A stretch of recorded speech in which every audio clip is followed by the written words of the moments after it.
Em nome do Pai, do Filho e do Espírito Santo. Amém. Somos nada, Deus é tudo.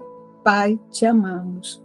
Continua a divina vontade olhando em nossos olhos, escutando em nossos ouvidos, falando em nossas bocas, respirando em nossos respiros, circulando em nosso sangue, palpitando em nossos corações, amando e perdoando em nós, movendo em nossos movimentos, sofrendo em nossos sofrimentos, e nossas almas unidas à tua vontade, sejam os crucifixos viventes e imolados para a glória do Pai.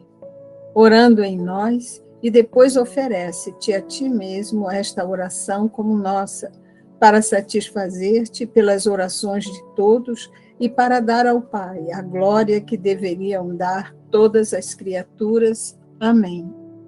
Luísa, pequena filha da divina vontade, continua em nosso meio, vivendo e difundindo o reino da divina vontade. Fiat.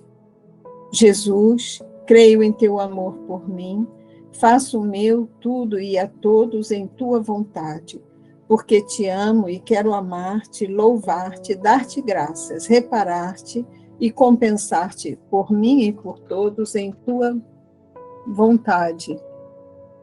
Junto com Maria Santíssima e Luísa. Vem, santos anjos, toca a fronte de quem leu os escritos da serva de Deus, Luísa Picarreta, para selar em suas frontes o Espírito Santo e assim infundir neles a luz para que possam compreender as verdades e o bem que estes escritos contêm. Luz da sabedoria eterna nos revela o grande mistério de Deus Pai e do Filho, unidos em um só amor. Amém. Senhor Jesus, que escolheu o sacerdote São Aníbal para fazer dele o insigne apóstolo da oração pelas vocações e um verdadeiro pai dos órfãos e dos pobres, por seus méritos e por sua intercessão, manda muitos e santos sacerdotes e apóstolos à tua igreja. Faz que tudo seja para a tua maior glória e para o bem de nossas almas. Por Cristo nosso Senhor. Amém. Fiat, fiat, fiat. Então, agora a gente vai fazer a leitura do livro, capítulo 54, né? Nova participação de Luísa nas dores da paixão de Jesus. E sucedeu que, tendo passado 5 ou 6 dias daquelas penas tão intensas, com grande aflição minha, começaram a diminuir, e então pedi ao meu amado Jesus que me renovasse a crucificação, e ele, às vezes cedo e às vezes não, tinha prazer em me transportar aos lugares santos e me participar às penas de sua dolorosa paixão. Ora, a coroa de espinhos, ora, a flagelação, agora levava a cruz ao Calvário e agora a crucificação. Às vezes, o mistério por dia, e às vezes tudo num dia, segundo lhe agradava, e isso era para minha alma de grande dor e contentamento. Mas me resultava amarguíssimo quando mudava a cena, e em vez de sofrer eu, era espectador ao ver sofrer o meu amadíssimo Jesus as penas da dolorosa paixão. Ah, quantas vezes eu estava no meio dos judeus, junto com a mãe rainha, para ver meu amado Jesus sofrer. Ah, sim, mas como é verdade que é mais fácil sofrer-se a si mesmo do que sofrer a pessoa amada. Fiat. Fiat.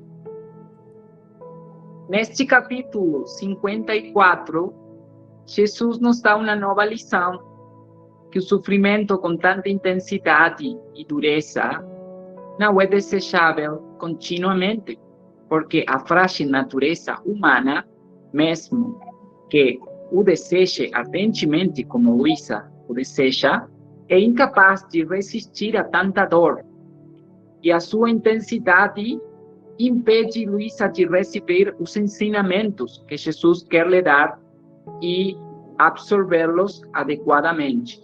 Além disso, neste capítulo, Jesus substitui aquela dor por uma nova, tão intensa ou até mais intensa do que a original, que é ver Jesus sofrer e não poder fazer nada para aliviá-lo. Isso deve nos lembrar das palavras de Jesus nos capítulos anteriores, em que diz a Luísa: o desejo de sofrer substitui o verdadeiro sofrimento. Neste caso, a vontade de querer aliviar a Jesus das suas dores é tão grande ou maior que a de Luísa sofrendo as dores de Jesus. Depois de ter sofrido intensamente por vários dias, Luísa percebe que seu sofrimento está começando a diminuir e implora a Jesus que os renove.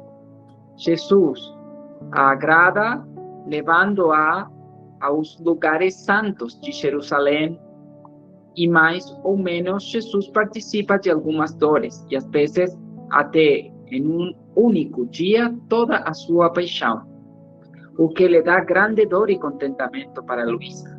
Resultava amarguíssimo quando, mudando a cena, em vez de sofrer, Luísa era espectadora ao ver sofrer a seu amadíssimo Jesus as penas da dolorosa paixão.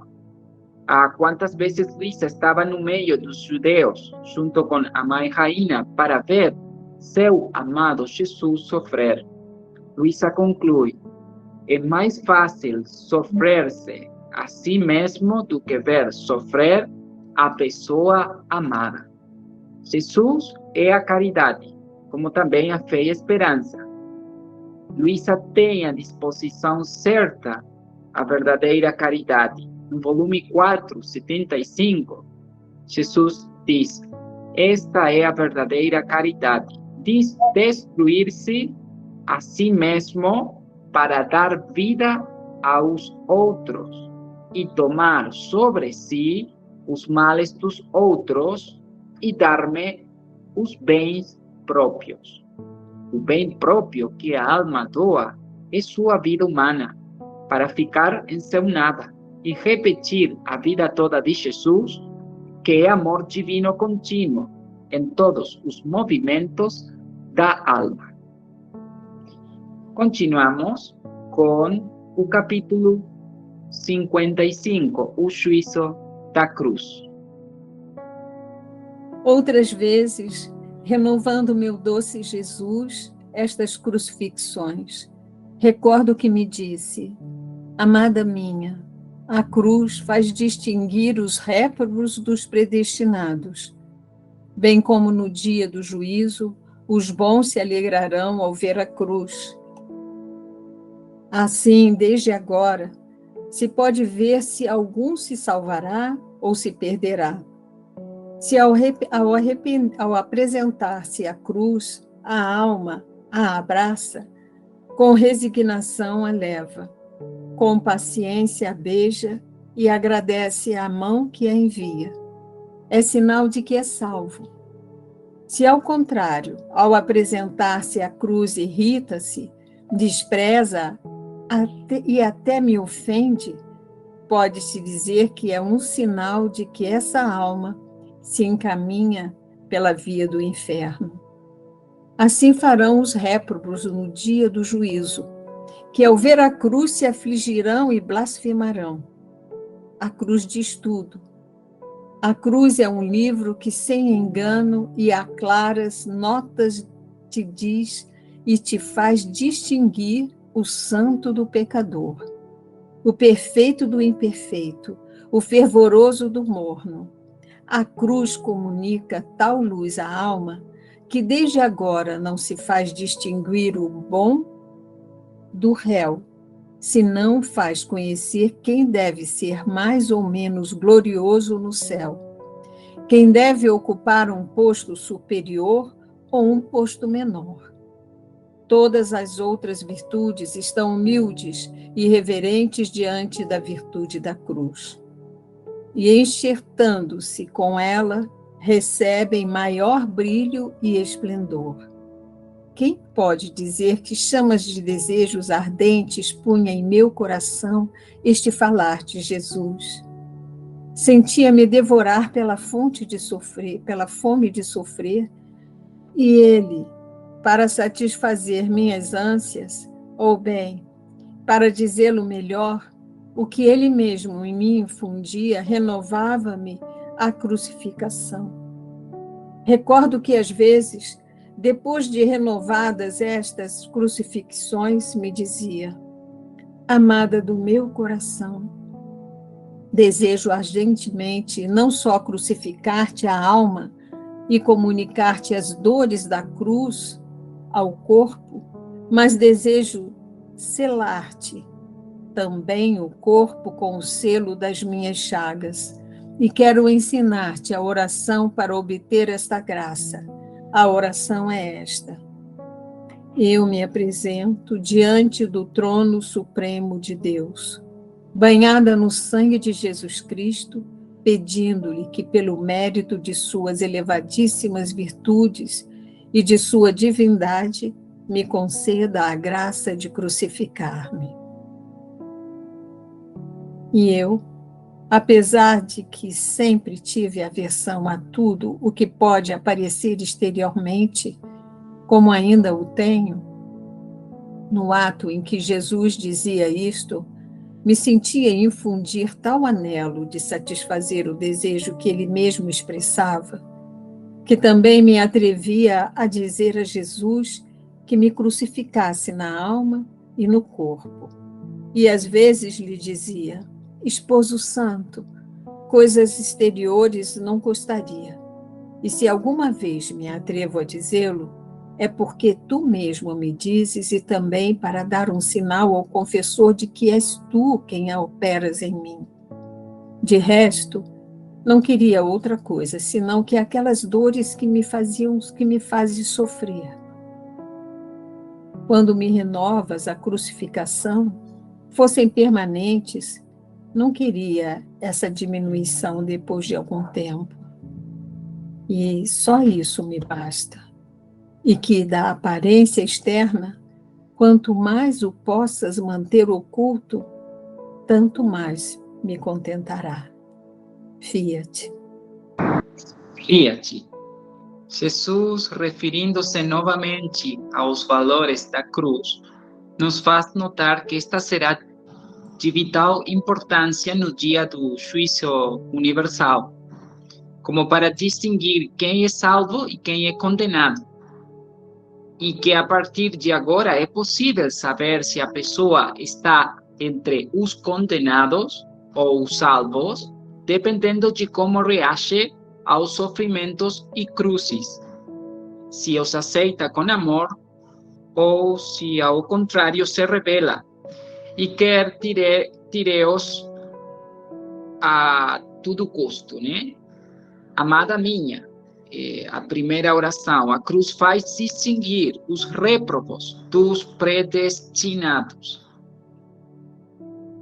De todos os regenerados em Cristo, o sinal da cruz faz reis, diz o Catecismo, numeral 786, São Leão Magno.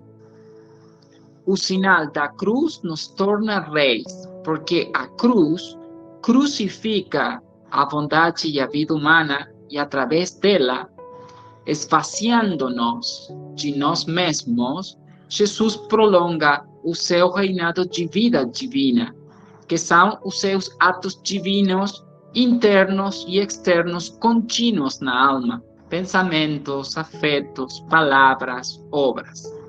A cruz diz tudo. Se, ao apresentar-se a cruz, irrita-se, despreza e até me ofende, pode-se dizer que é um sinal de que essa alma se encaminha pela via do inferno. Assim farão os réprobos no dia do juízo, que ao ver a cruz se afligirão e blasfemarão. Atenção, a cruz serve de critério para discernir espíritos, os espíritos, discernimento dos espíritos. Se uma pessoa doutrina ou revelação vier do Espírito Santo, levará a viver o reino do amor divino da cruz.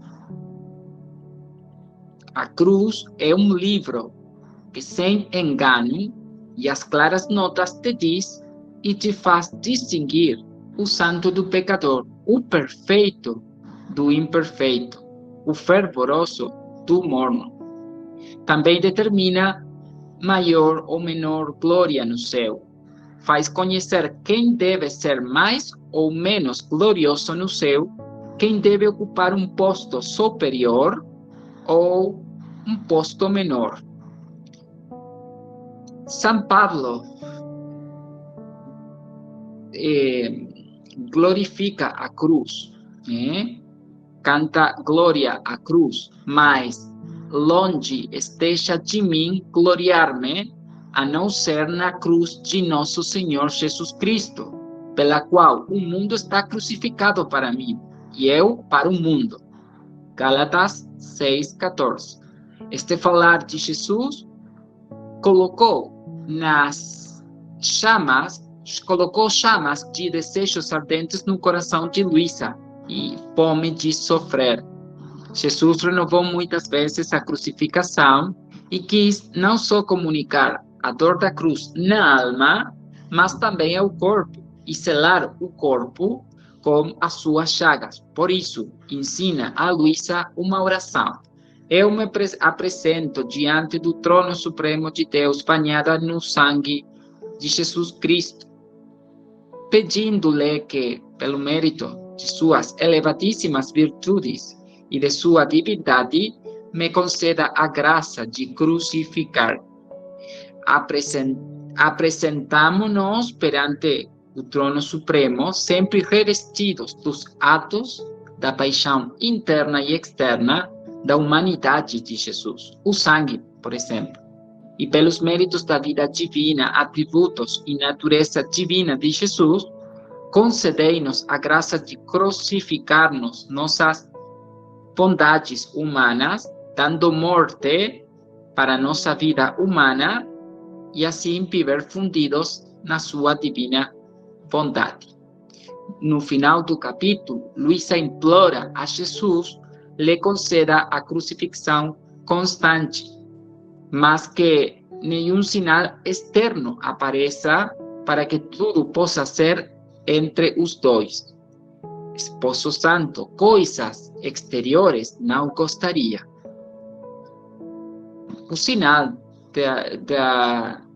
da alma mística verdadeira, né? E se alguma vez me atrevo a dizê-lo, é porque tu mesmo me dizes. E também para dar um sinal ao confessor de que és tu quem operas em mim. De resto, não queria outra coisa senão que aquelas dores que me fazem sofrer, quando me renovas a crucificação, fossem permanentes. Não queria essa diminuição depois de algum tempo, e só isso me basta. E que da aparência externa, quanto mais o possas manter oculto, tanto mais me contentará. Fiat. Continuamos. Sim. Agora com o 56. Luísa faz a confissão de seus pecados a Jesus. Lembro-me confusamente que lhe pedia frequentemente, quando me encontrava junto a Nosso Senhor, a dor dos meus pecados e a graça de que me perdoasse tudo o que de mal tinha feito. E às vezes chegava a dizer que estaria contente quando de sua própria boca me dissesse: eu perdoo todos os seus pecados. E Jesus bendito, que nada sabe negar quando é para nosso bem, uma manhã fez-se ver e me disse: desta vez quero fazer eu mesmo o ofício de confessor, e tu me confessarás as tuas culpas. E no momento em que fizeres isto, te farei compreender uma por uma as dores que destes ao meu coração ao me ofender, a fim de que, compreendendo tu, por quanto pode uma criatura, o que é o pecado, tome a resolução de preferir morrer que me ofender. Enquanto isso, tu entras no teu nada e recita o eu pecador. Eu, entretanto, em mim mesma advertia, percebia toda a minha misérias e maldades, e diante de sua presença tremia toda, e me faltava a força de pronunciar as palavras que eu, pecador, e se o Senhor não tivesse infundido em mim nova força, dizendo-me: não temas, eu sou o juiz, sou também teu pai, coragem, sigamos em frente. Teria ficado lá sem dizer uma palavra. Então disse o eu pecador, toda cheia de confusão e humilhação. E como me via toda coberta por minhas culpas, dando um olhar, descobri que a culpa que mais tinha ofendido nosso Senhor era a soberba. E por isso disse: Senhor, me acuso ante tua presença de que tenho pecado de soberba. E ele: aproxima-te do meu coração, ouve-me. E ouve o rasgo cruel que fizeste ao meu coração com este pecado. Toda tremendo, pus meu ouvido sobre seu coração adorável. Mas quem pode dizer o que ouvi e compreendi naquele instante? Mas depois de tanto tempo direi só alguma coisa confusamente. Lembro-me que o seu coração batia tão forte que parecia que queria partir-lhe o peito. Logo me parecia que se despedaçava e pela dor ficava quase destruído. Ah, não poderia ter destruído o ser divino com a soberba. Pondo uma semelhança para fazer-me entender, de outra maneira não tenho palavras para expressar-me. Imagine um rei e a seus pés um verme, que elevando-se e inflamando, se começa a ver alguma coisa e chega a tal atrevimento que, elevando-se pouco a pouco, chega à cabeça do rei e quer tirar-lhe a coroa para colocá-la sobre sua cabeça. Logo o despoja de suas vestes reais, o lança do trono e finalmente trata de matá-lo. Mas o pior deste verme é que ele mesmo não conhece seu próprio ser.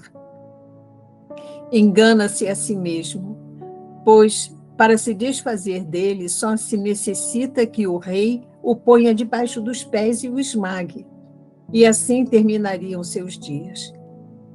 Isso causa raiva e compaixão, e ao mesmo tempo ridiculariza o orgulho deste verme, e se isso pudesse ser dado. Assim me via eu diante de Deus, o que me encheu de tal confusão e dor, que me senti renovar em meu coração o rasgo que sofria o bendito Jesus. Depois disso, me deixou, e eu sentia tanta pena e compreendia como é feio este pecado de soberba, que é impossível descrevê-lo. Quando pensei muito bem sobre tudo isso, em mim mesma, meu bom Jesus voltou e me disse para continuar a confissão de minhas culpas.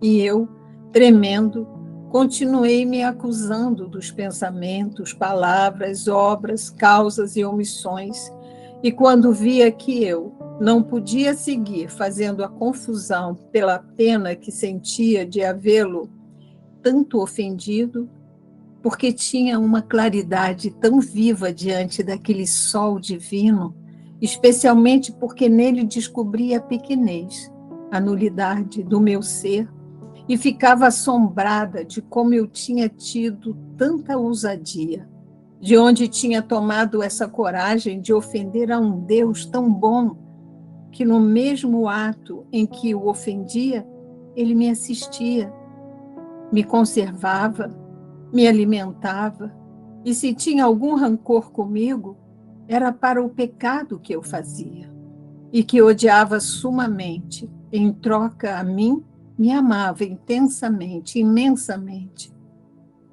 Me desculpava ante a divina justiça e se ocupava todo para remover aquele muro de divisão que tinha produzido o pecado entre a alma e Deus. Oh, se todos pudessem ver quem é Deus e quem é a alma no momento em que peca, todos morreriam de dor, e eu acredito que o pecado seria exilado da terra. Então, quando Jesus bendito via que pela pena não podia mais, retirava-se e me deixava para que compreendesse muito bem o mal que tinha feito, e depois voltava de novo e eu continuava acusando minhas culpas.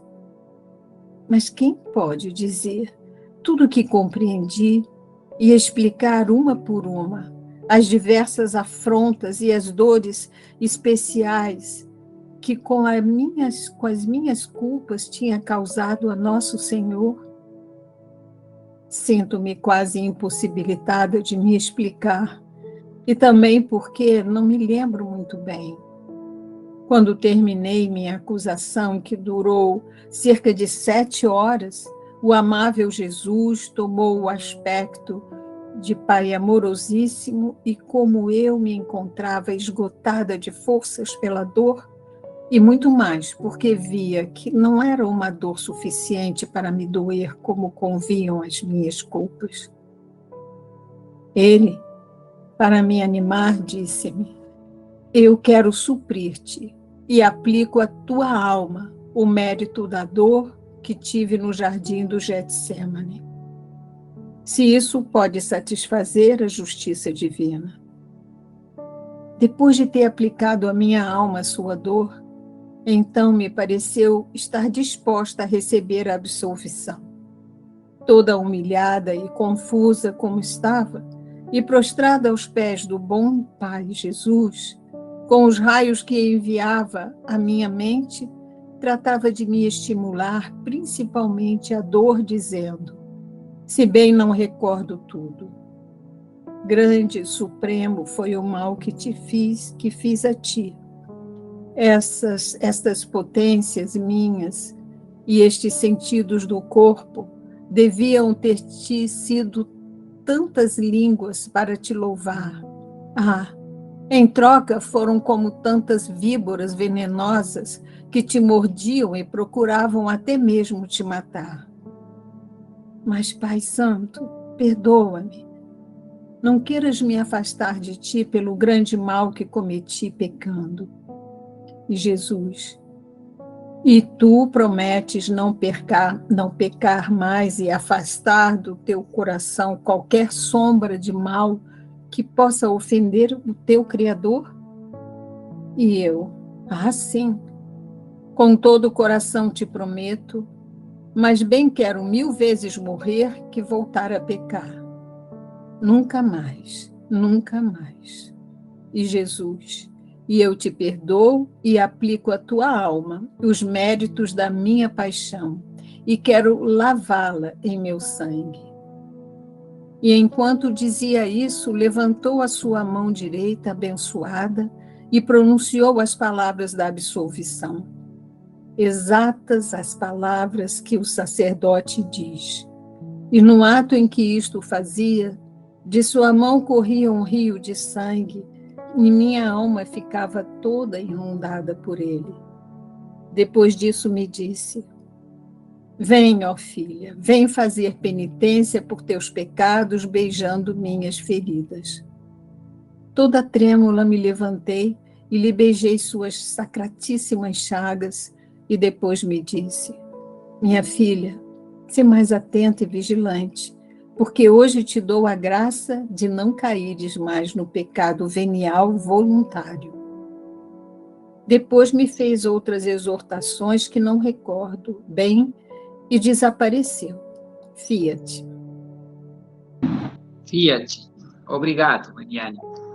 Neste capítulo 56, Luísa pede a Jesus a dor dos seus pecados e a graça que lhe perdoasse tudo o que de mal tinha feito, através de uma confissão, o que chamamos confissão geral. E Jesus bendito, que nada sabe negar, quando é para bem da alma, lhe disse: desta vez quero fazer eu mesmo o ofício de confessor, e tu me confessarás todas as tuas culpas. E no momento em que fizeres isto, te farei compreender uma por uma as dores que destes ao meu coração ao me ofender, a fim de que, compreendendo tu o que é o pecado, a gravidade, tome a resolução de preferir morrer, mas preferir morrer que me ofender. Enquanto isso, tu entras no teu nada e recita o eu pecador. A divina vontade lançará luz para entendermos a ofensa que significa o pecado, as dores divinas de Jesus por todos os nossos pecados de toda a nossa vida, e o mal que significa o querer humano, o ato humano separado do divino. Mesmo que seja um ato bom, para nós decidirmos firmemente não pecar novamente ou viver fora da divina vontade. Entrar no teu nada é sair da culpa, do orgulho ferido e pedir perdão com o pedido divino de Jesus, rezando neste caso, por pedido de Jesus, a oração é o pecador. Eu confieso, em espanhol. Luísa advertia toda a sua miséria, maldades, lhe faltava força de pronunciar as palavras do eu pecador, essa oração, e se o Senhor não tivesse infundido nela nova força, dizendo-lhe: não temas, se sou juiz, sou também teu pai. Coragem, sigamos em frente. Teria ficado lá sem dizer uma palavra. Dando um olhar, ela descobre que a culpa que mais tinha ofendido a Nosso Senhor era a soberba. E por isso disse: Senhor, me acuso ante tua presença de que tenho pecado de soberba. E ele, aproxima-te do meu coração, ouve-me, e ouve o rasgo cruel que fizeste ao meu coração com este pecado. Luísa não pode dizer o que entende naquele instante. Lembra que o coração de Jesus batia tão forte que parecia que queria partir-lhe o peito. Logo lhe parecia que se despedaçava e pela dor ficava quase destruído. Se poderia ter destruído o ser divino com a soberba.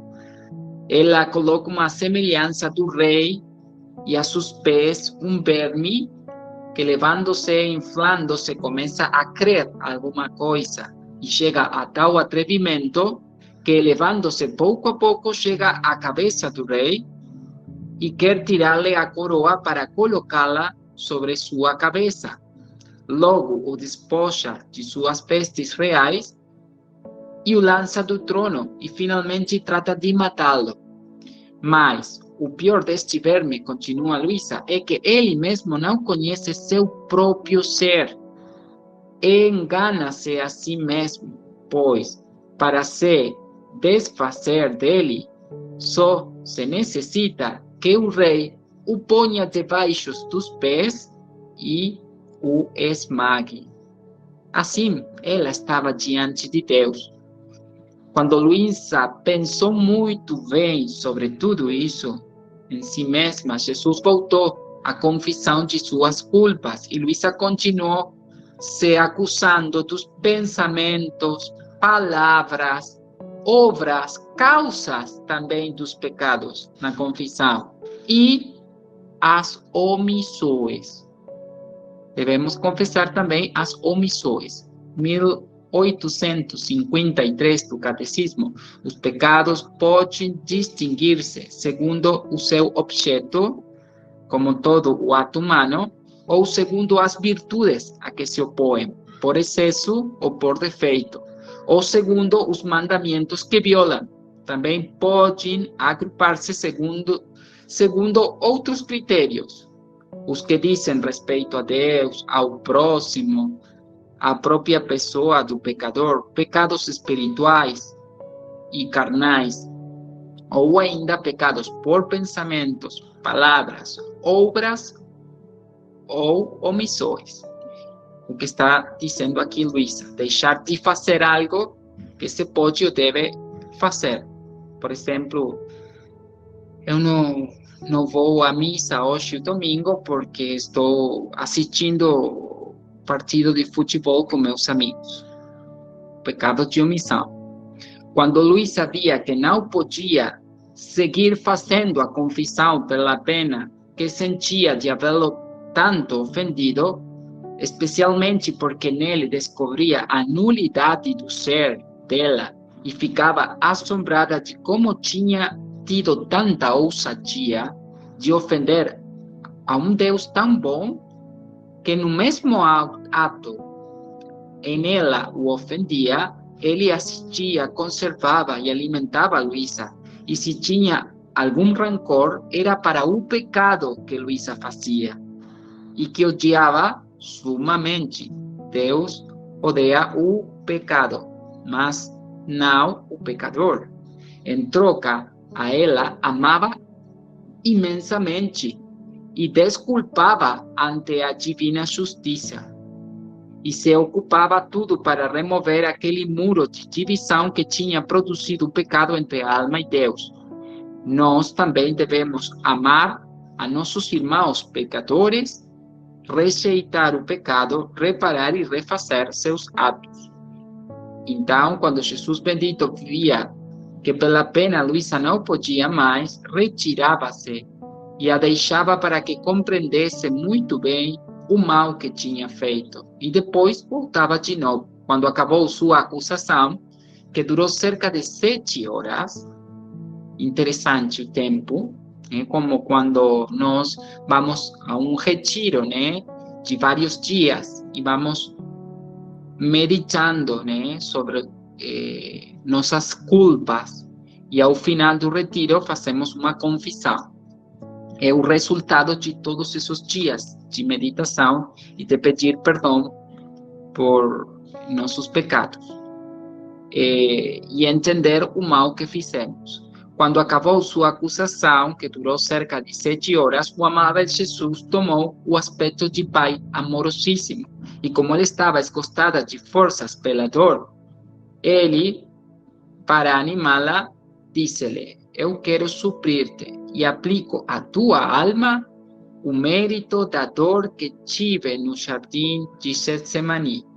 Só isto pode satisfazer a justiça divina. Só isto pode satisfazer a justiça divina. No momento de apresentação diante do trono divino, a alma tem que reconhecer o seu nada e tomar os méritos divinos das dores de Jesus e as suas reparações divinas por nossas culpas. Não basta o arrependimento humano, tem que se revestir dos atos divinos. Depois de ter aplicado a alma da Luísa à sua dor e postrada aos pés do bom Pai Jesus, com os raios que enviava à sua mente, dizia: grande, supremo foi o mal que fiz a ti. Estas potências minhas, estes sentidos, Tu corpo deviam ter sido tantas línguas para te louvar. Em troca foram como tantas víboras venenosas que te mordiam e procuravam até mesmo te matar. Mas, Pai Santo, perdoa-me. Não queiras me afastar de ti, pelo grande mal que cometi pecando. E Jesus perguntou: E tu, prometes não pecar mais e afastar do teu coração qualquer sombra de mal que possa ofender o teu Criador? Luísa, assim, com todo o coração te prometo, mas bem quero 1000 vezes morrer que voltar a pecar. Morrer, mas não voltar à nossa vontade humana, né? Mas nunca, nunca mais, nunca mais. E Jesus, eu te perdoo e aplico à tua alma os méritos da minha paixão e quero lavá-la em meu sangue. O sacramento aplica à alma os méritos da paixão e lava-a no sangue de Cristo. Jesus levantou a sua mão direita, abençoada, e pronunciou as palavras da absolvição. Exatas as palavras que o sacerdote disse. E no ato em que isto fazia, de sua mão corria um rio de sangue e sua alma ficava toda inundada por ele. Depois disto, disse: Vem, filha, vem fazer penitência por teus pecados, beijando minhas feridas. A penitência é corresponder com um beijo nas feridas, pagar com amor. Encher o nosso passado de pecado, duplicando o amor agora. Nossa vida é uma correspondência de amor contínua em nome de todos e de tudo. Pagamos com seu próprio amor divino renovado de nós. O capítulo acaba com as palavras de Jesus: Minha filha, sê mais atenta e vigilante, porque hoje te dou a graça de não caíres mais no pecado venial voluntário. A alma que vive na divina vontade deve ser atenta e vigilante em dar vida em tudo à divina vontade, e assim o pecado não terá mais vida nela. Agora, vamos continuar com o capítulo 57, que fala sobre os efeitos da graça da confissão feita a Jesus e renovada várias vezes. Quem pode dizer os efeitos desta confissão feita a Nosso Senhor? Sentia-me toda encharcada na graça e ficou-me tão gravada que não posso esquecê-la.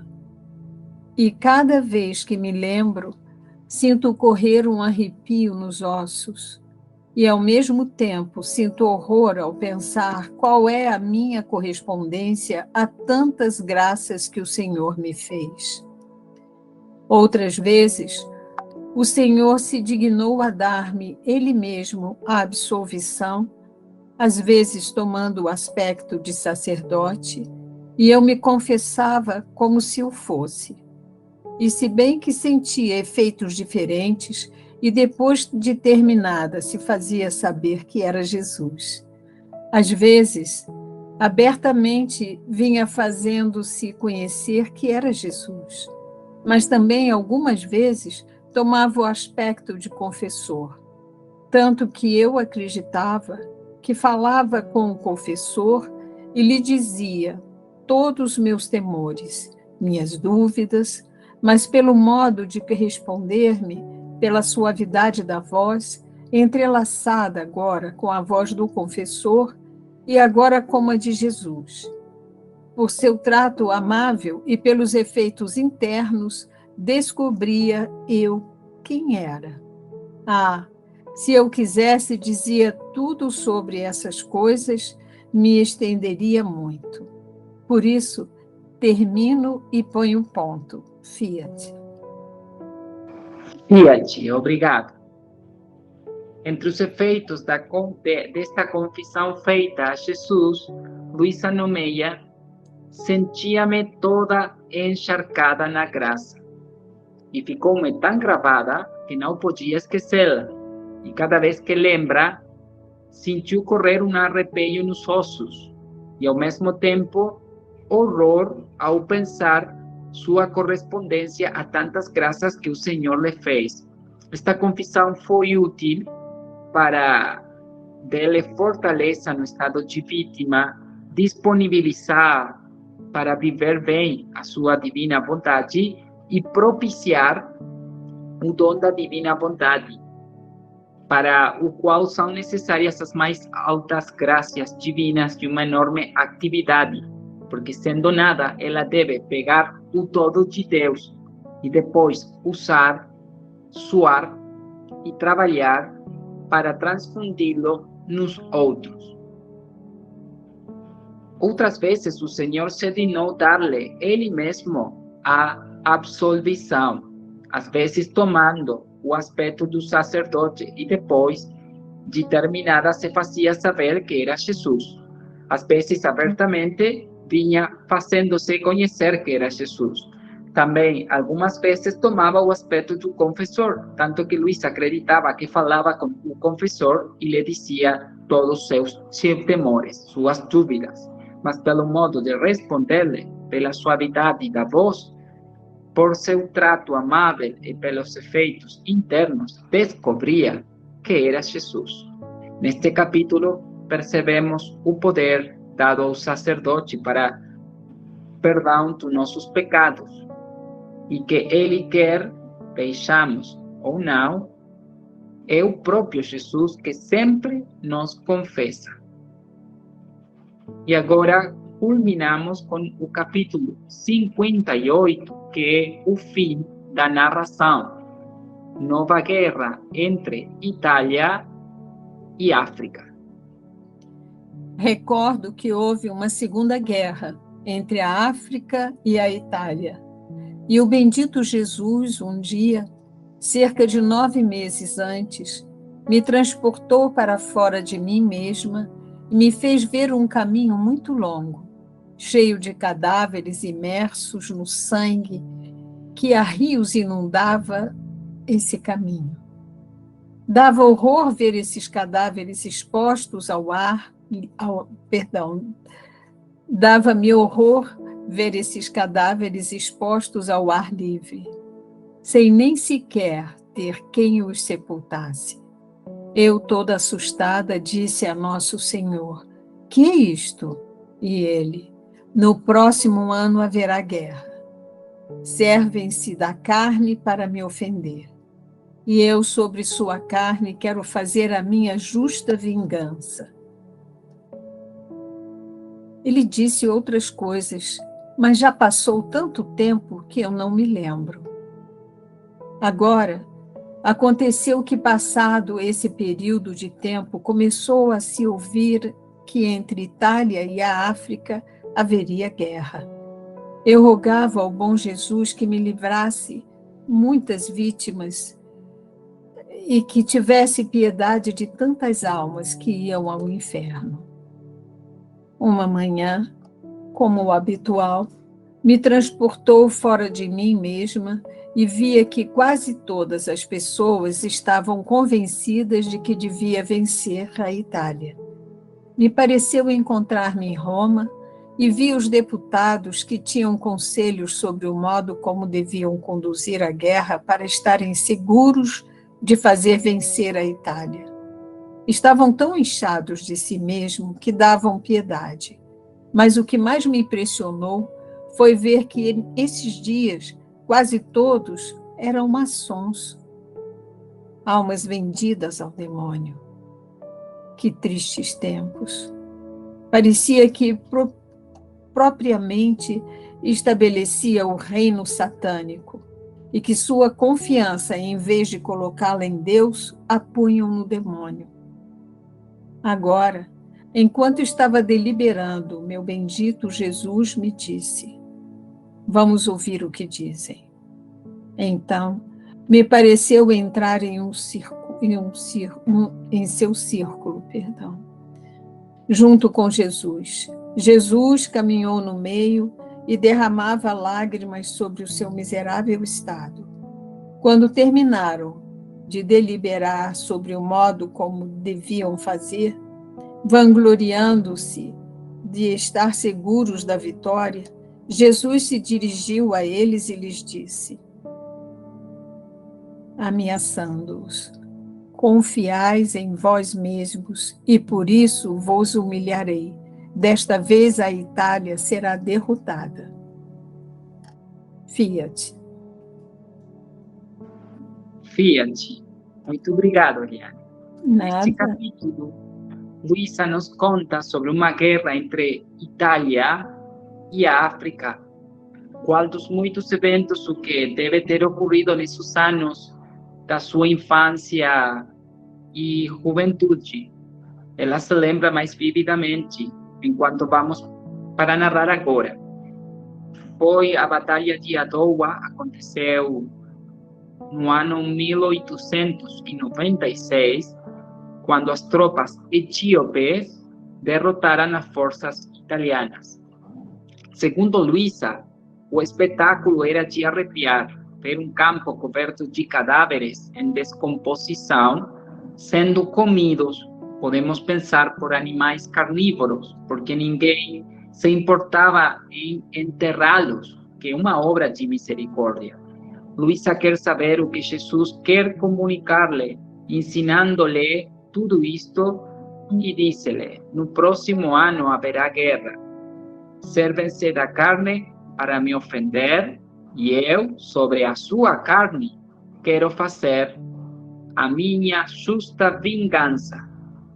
Jesus primeiro dá um período experimental de 9 meses para ver se há alguma mudança em seu comportamento e ocorre um arrependimento de suas faltas. Mas quando isso não acontece, mas ao contrário, eles se tornam cada vez piores, a guerra começa, com danos óbvios em ambos lados. Luisa implora a Jesus que a use como vítima, porque quando tantas almas morrerem sem estar na graça de Deus, elas serão presa para o inferno. O temor da Luisa, a perda das almas. Mas desta vez Jesus não ouve e faz com que a alma de Luisa saia do corpo, fazendo-a chegar a Roma, onde no parlamento os deputados mantinham uma discussão acalorada, traçando planos de como tornar a guerra melhor. E Luisa nos conta, mas que o mais impressionou foi ver que estes tais, quase todos eram maçons, almas vendidas ao demônio, os setários. Que tristes tempos! Devemos reparar os pecados dos maçons e setários de todos os tempos, passados, presentes e futuros. Parecia que propriamente estabelecia o reino satânico, e sua confiança, em vez de colocá-la em Deus, a punham no demônio. Jesus, derramando lágrimas amargas, vendo como o repeliam em tudo o que faziam, disse-lhes em tom ameaçador a esses dignatários, como se o ouvissem: confiais em vós mesmos, e por isso vos humilharei. Desta vez a Itália será derrotada. Justo castigo merecido, seja por a vida toda muito licenciosa que vive Itália, seja pela fé já perdida, razão pela qual ela não espera em Deus, mas no diabo. O ensinamento deste capítulo é entender a grave ofensa que os homens cometem ao agir com arrogância, excluindo completamente Deus em suas decisões, ou seja, adiando tudo e confiando mais em si mesmos e no diabo do que em Deus. Os apelos da vítima, Luisa, para evitar esta guerra são insuficientes para apaciguar Jesus em sua justiça divina. Essa humilhação, sofrida pela Itália com sua derrota, é uma demonstração de que, embora as aparências dizem o contrário, nada é possível se não vier de Deus. Fiat. Vamos ponto final.